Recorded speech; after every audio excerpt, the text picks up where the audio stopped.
শোন, তোমাকে যেটা বলছি সেটা মনে থাকে যেন, হ্যাঁ?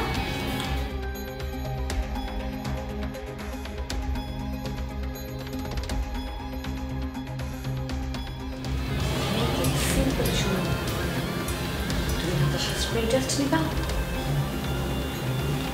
তুমি জাস্ট বলবা ববির screen test okay, Natasha fail করছে, তারপর টিভিসিটা তুমি ববিকে নিয়ে করবা। ওকে? আমি পারবো না। পারবা না মানে? আমি তোমাকে আগেও বলছি, এখনো বলতেছি, আদনান সাহেব যদি ফুটেজটা দেখতে চায় সাথে সাথে বুঝতে পারবে তুমি রেজাল্ট ম্যানিপুলেট করছো, তাহলে কি হবে, মাঝখান থেকে ফাইসা যাব আমি।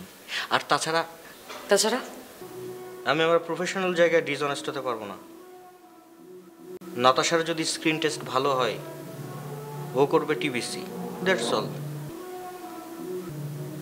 আমি আমার জায়গায় একদমই ডিসঅনেস্ট হতে পারবো না, বিকজ আই এম প্রফেশনাল। ওকে? সুমন, 2 টাকার নাটকের ডিরেক্টর ছিল তুমি।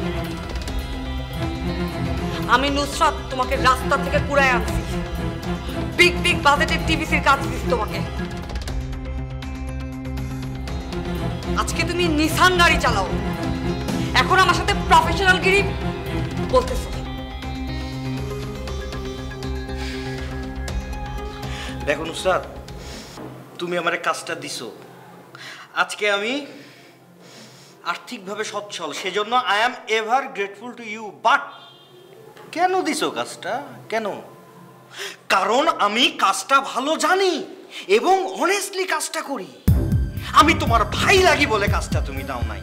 সো কথায় কথায় পুরনো কাসন্দি টেনে তো কোনো লাভ নাই।